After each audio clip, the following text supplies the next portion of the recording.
касыбызга да устоз булган, бөтенебез аны язучы, публицист, истебар итеп кабул иткән мең нәрсә кешеләргә мең рәхмәтле булган Шаһинур абыебыз, Шаһинур Әхмәт Сафа улын рәхимсез шир арабыздан йолкып алды. Рөхсәт итегез, иптәшләр, тагын бер тапкыр Шаһинур абыйның биографиясын искә төшереп алырга. Шаһинур Әхмәт Сафа улы Мостафин 1948 елның 12 февралендә Татарстан Республикасының менә шушы Арташ авылында, Мамадыш районында туа. Арташ башлангыч, урта кирмән 8 еллык, Түбән Ушмы 11 еллык мәктәпләрендә белем ала ул.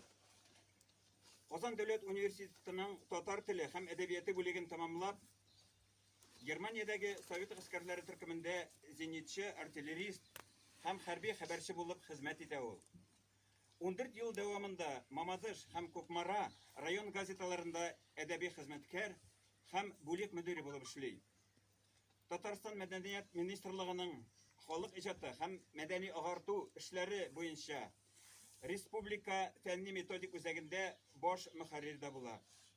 1988-1992 елларда СССР һәм РСФСР язучылар берлекләре Әдәбият фондының Татарстан бүлеге директоры, 1992-1999 елларда Казан утлары журналының бүлек мөдире һәм мөхәррире, 1999 елның августыннан башлап 2005 ел ахырына кадәр Татарстан язучылар берлеге рәисе урынбасары вазифасын, 2006 елдан Казандагы сүз нәшриятының баш мөхәррире вазифаларын башкара.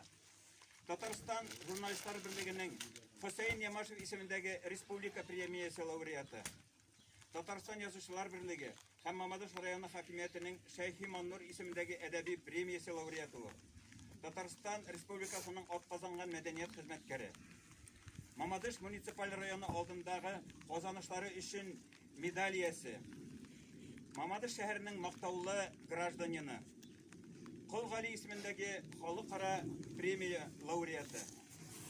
2007 елда Шаһинур Мостафин Россия Федерациясының Михаил Ломоносов исемендәге мәртәбәле премиясенә һәм алтын медаленә лаек булды.